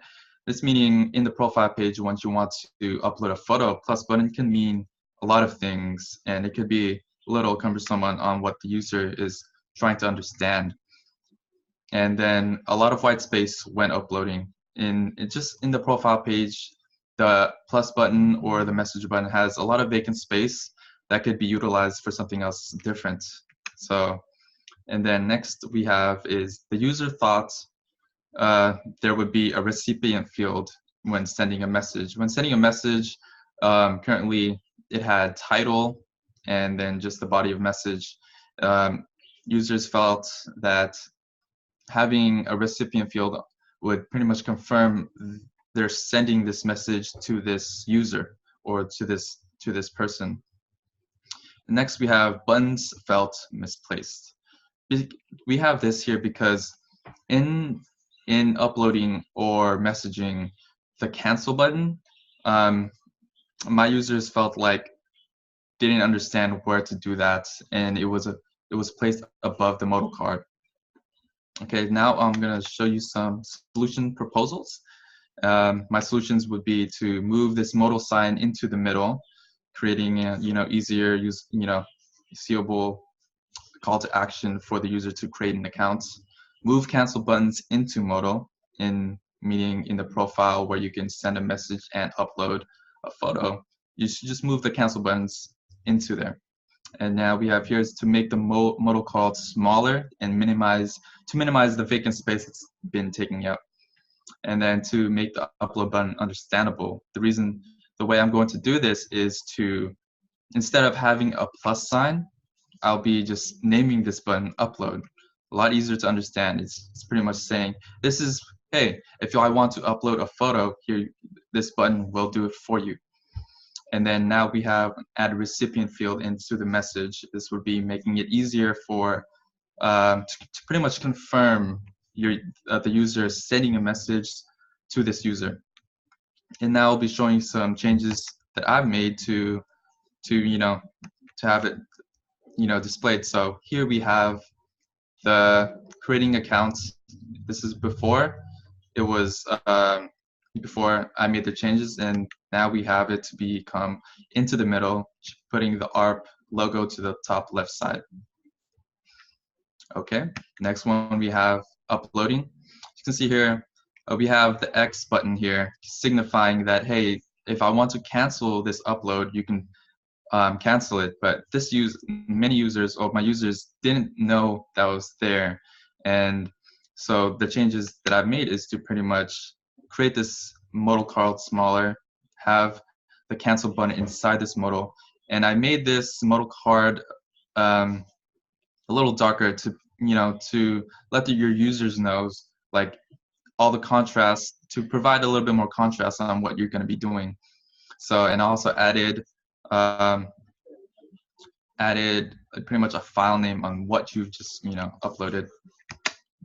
Again, with the sending a message cancel button here, sending message is pretty much the same as well. Your users won't know when to cancel, so I moved that with this change is modal card smaller, and now we have a recipient field stating who this message is going to, which looks like it's my name. Amazing. So now, and you can see here we have a cancel button. I move that from top here to inside this modal card. So now you can understand what's happening, and it's easier to find this button.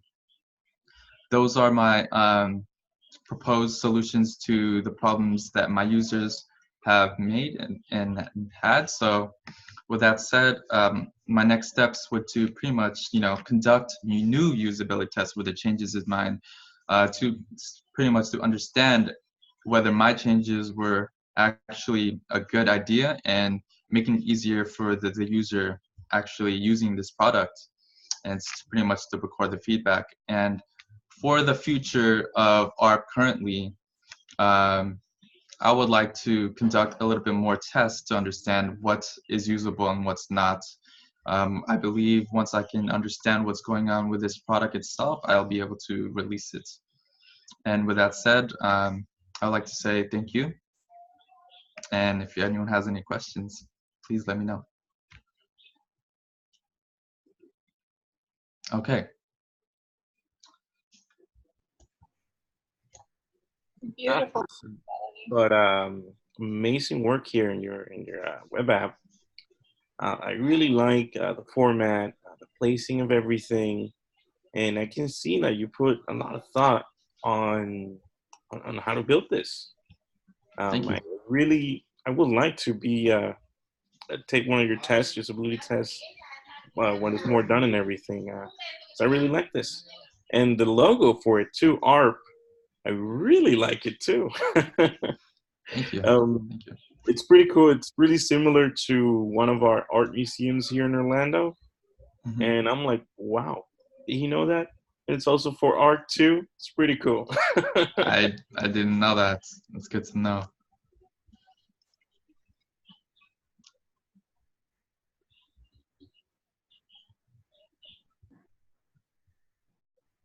For me, the highlight of your presentation was definitely the before and after.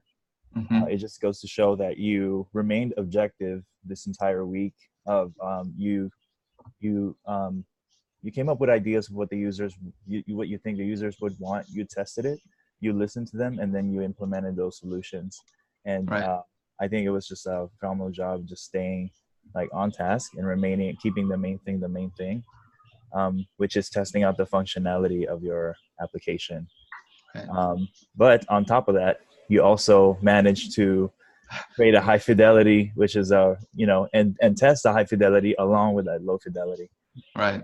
Yeah. Yeah. That alone is just really impressive. Thank you. Is there anything else anyone would like to point out or mention? Yeah, I agree. So one of the things that I really enjoyed was where you did the side-by-side, one slide after another. This was the old slide, here's the new slide. And so you really were able to highlight the changes that you made and why you made them. And I think that was an excellent addition to your presentation. Really nice job. Also, really impressive that you could come up with the low fidelity and high fidelity this week. Great job. Thank you.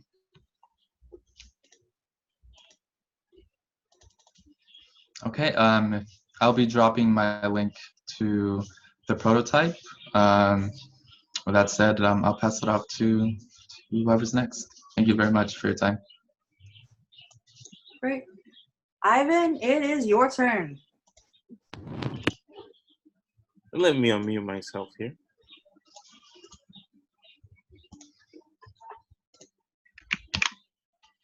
Welcome, everyone. I'm Ivan. Glad to see you all again to present part 2 of Food Passport.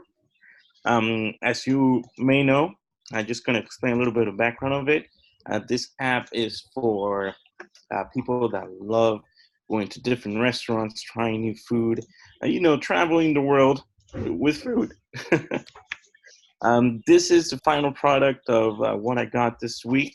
So I'm going to show you the process of how I got here. So I started out with some ideation techniques, some crazy eights, brainstorming ideas, group ideation that I work with some of you guys. I showed you here the crazy eight that I have here. It's an 8-minute exercise, 1 minute per sketch, just showing the rough ideas that you have. Put everything out there. Nothing is out of the table as of now because we started. These are some of the wireframes that I built once I had some of the ideas in mind. In the left, you can see that's the page where you can find the different restaurants.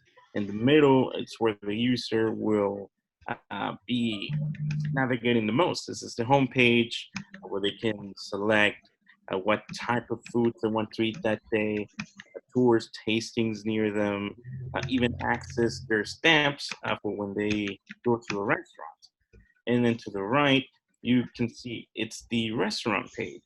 You're going to see information about the restaurant, pictures of their dishes, information about how expensive would be. More in the bottom, you can see where it's located and everything like that. So once I did all the wireframing and I had everything, I went and built a prototype. So the prototype, of course, is done prior to usability testing.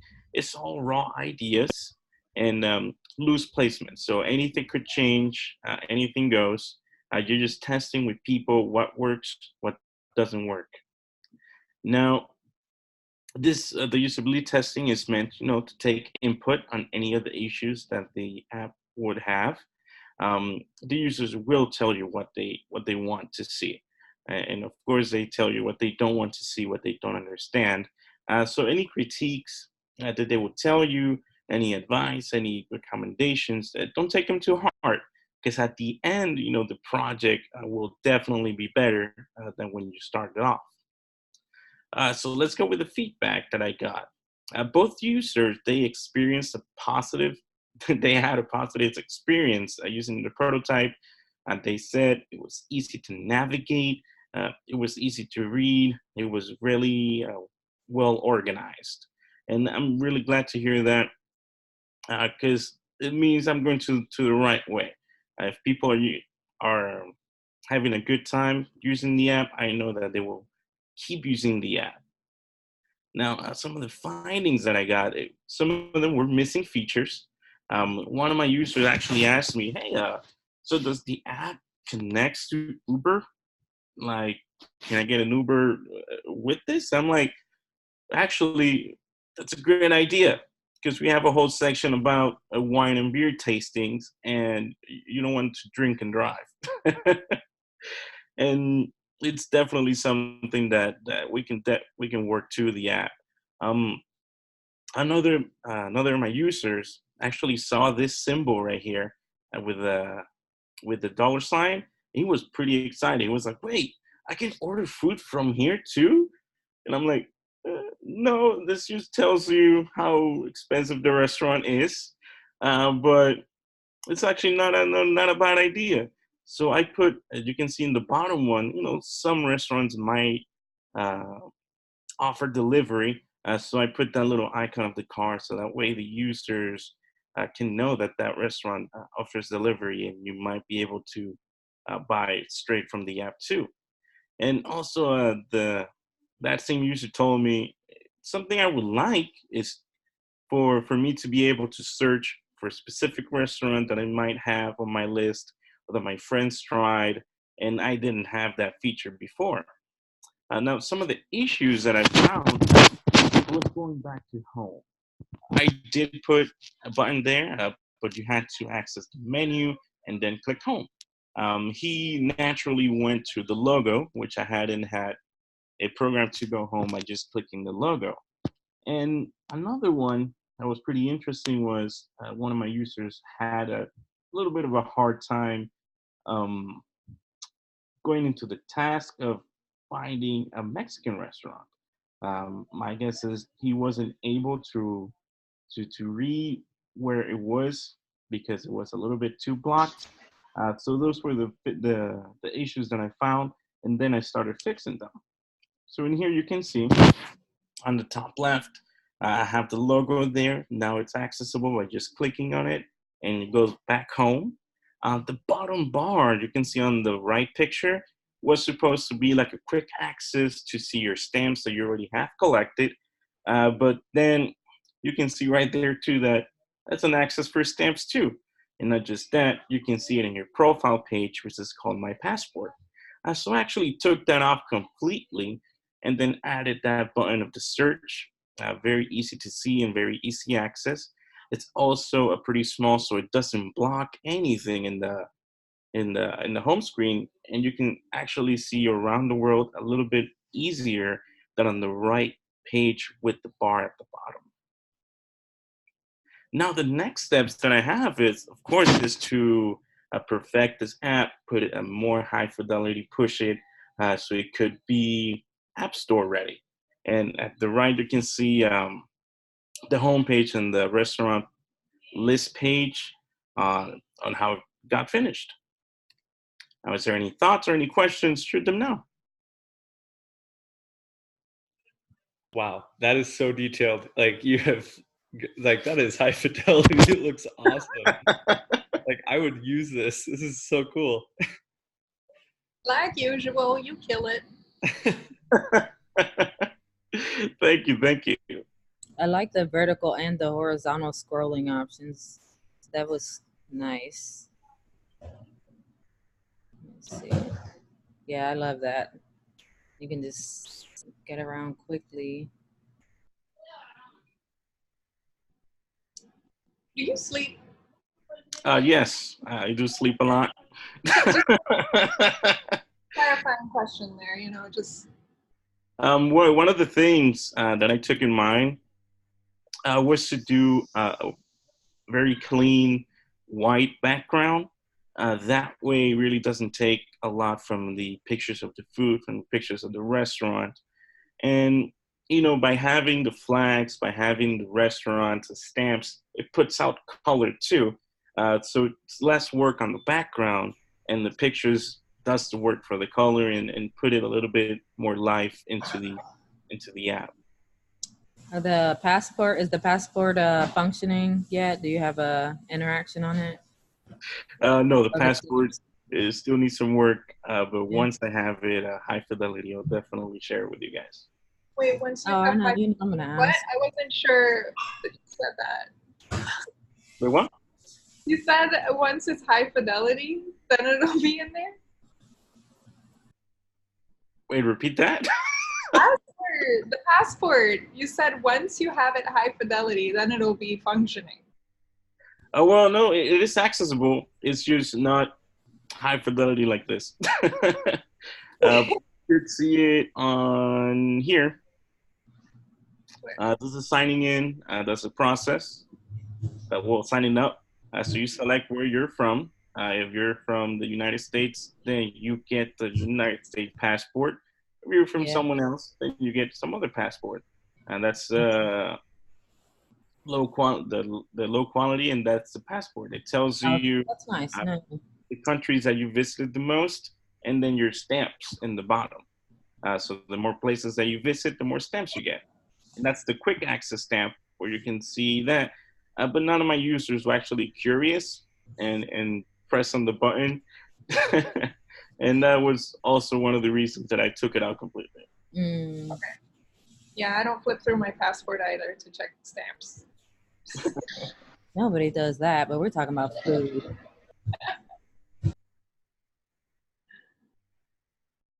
If there's nothing else, I'm just gonna stop sharing my screen here. And then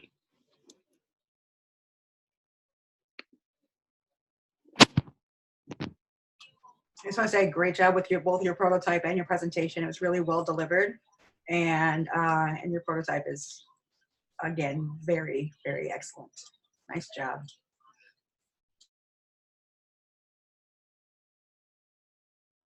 There we go. Thank you.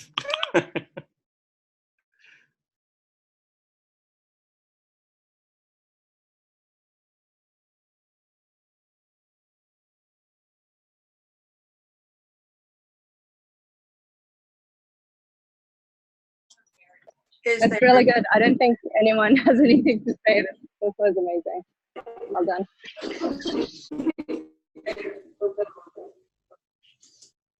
I don't know. I think that the feedback that you took really added some great features, especially with like the addition. I thought that it was a really good gimmick. Well, not a gimmick so much as a service to the community to add the Uber functionality to, you know, wine tastings, beer tastings. Like that's a good selling point right there.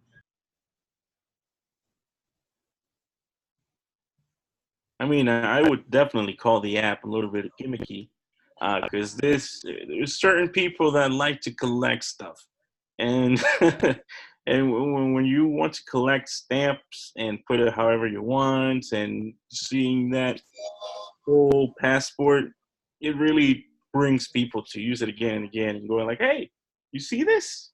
You can collect this stuff. Let's go eat." Funny enough, I actually do that with Yelp a little bit. I used to joke with my friends and say, "Oh, I want to be a Yelp influencer." Get that platinum account.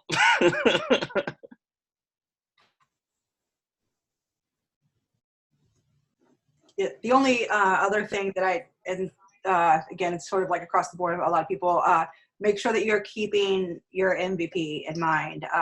And I think it's like, I think you've added a lot of like really fantastic features, but I think it's also important to note, like, you know, like they might not be able to add the Uber button, but that's just like, it's a great thing to do with like your presentation in general, right? So you build out your prototype of like, this is MVP, like this is the bare bones, this is what we're trying to get through. But then you say, just so you know, and it's just really great information to give to developers, because they can keep that, they can be mindful of it as they're developing. Like, we'd also like to implement this feature and this feature and this feature down the road. So it can be helpful in the initial build to give them that information, but also make sure that you're mindful of the intended scope of the project. Yeah, the prototype is done with the MVP. Yeah. We asked for a restaurant page, restaurant list, and yeah, all that's done. Yeah. Definitely. Yeah. I would love to actually work with Uber. Ooh, Uber money.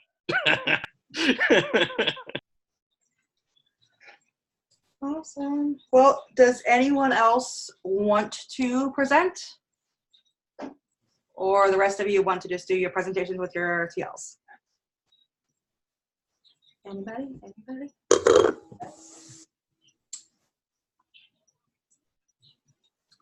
Going once?